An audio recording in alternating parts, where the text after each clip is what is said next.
Hey everyone, question of the day is when should you stop worrying about a pre-emergent? When is it too late to apply a pre-emergent? I'm not going to give you a hard date on that.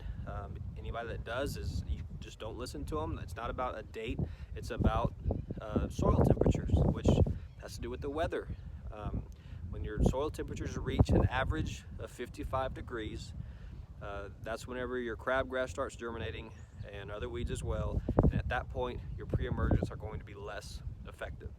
So it's all about soil temperatures. You can look up soil temperature maps, Google soil temperature maps, and there's a lot of different ones out there. They'll tell you what the average of the last 5 days was, or 24 hours, and the current soil temperature as well for your zip code.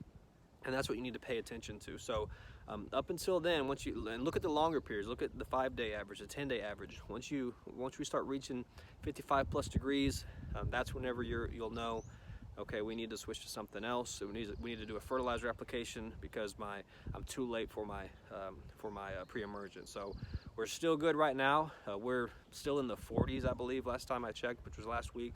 Still in the 40s, so we're probably good all the way through, the middle of March, depending on what the weather does. So that's what you want to pay attention to. I will make another video about there's a few pre-emergents out there that actually act as a post-emergent as well that will buy you some more time. So if you missed it and the temperatures do reach 55 degrees, there's a couple of pre-emergents out there that you can apply that will kill the young weeds as well, not just the seeds, but the seeds germinate, they grow into small weeds, and those pre-emergents will actually kill those as well.